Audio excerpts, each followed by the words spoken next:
First up, we have Rijk Van Zanten, who is a student of mine in the MPS Communication Design program here, and want to welcome him to the stage. Thank you so much.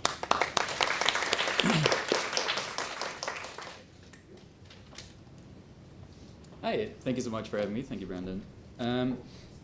So, designing with code, it's a very interesting subject to me personally. I have been a Bachelor of Science in Communication and Multimedia Design at the Amsterdam University of Applied Sciences, which is comparable to BFA CD here at Parsons, except for the fact that there's a lot more focus on digital design and technology.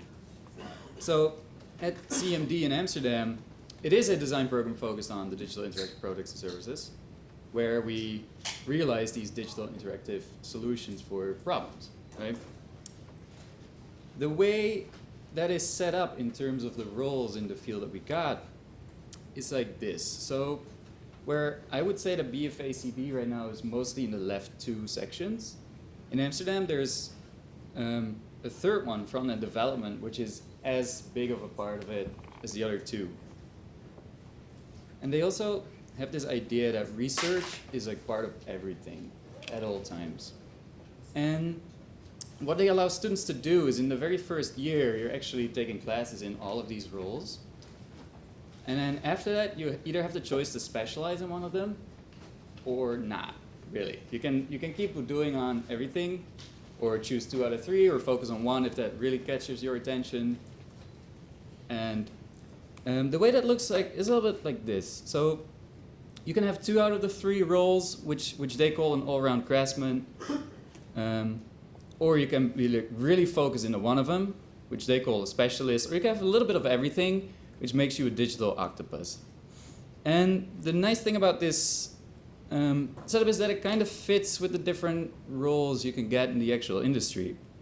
So what I wanted to do right now is show you guys 2 projects that I did that wouldn't have been the same without this focus on technology.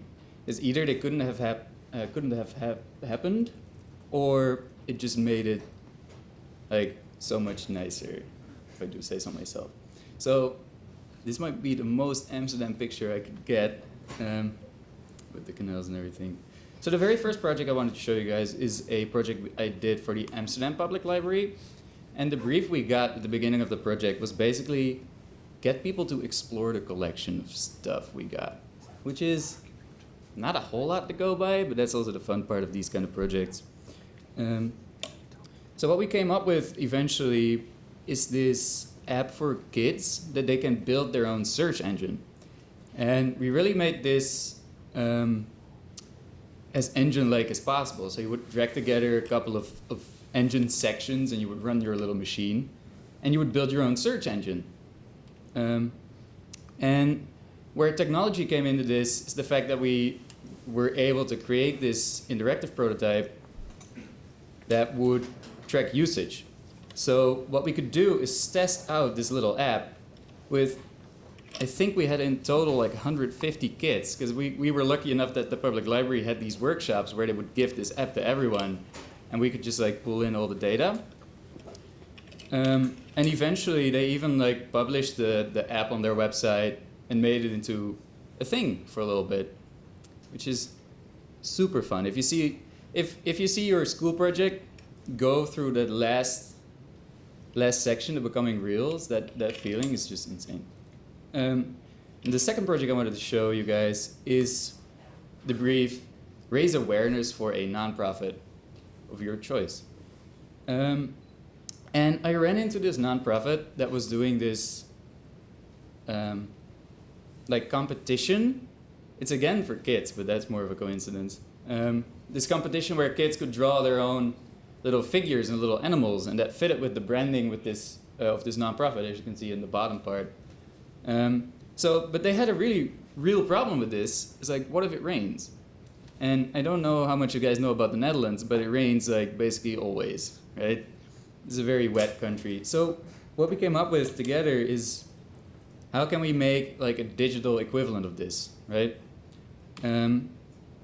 So we came up with, okay, what if there's like this little arcade style kind of machine where kids could draw their own little animals. Okay, cool, kind of nice. But then what? What to do with it? And then we came up with, what if you could like then print your own custom design into like a coloring sheet? And there's a little video on the left where we see like the very initial prototype. So you would draw together your own coloring sheet, and then it would just print there right on the spot. And yeah, there's just no way to prototype this without any sort of code. You just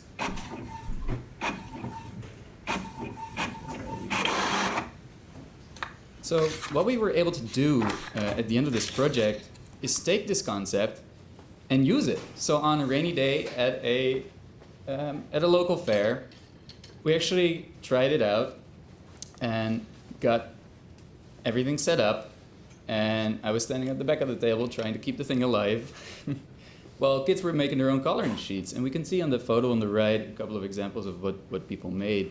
And yeah, to really drive the point home, this is really using that third piece of the puzzle, really, to take the communication design project to that next level, right?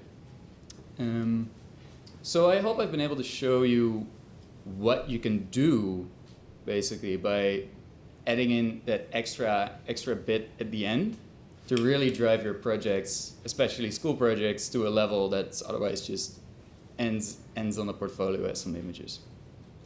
If you want to see more of my work, I'm Rijk Van Zanten.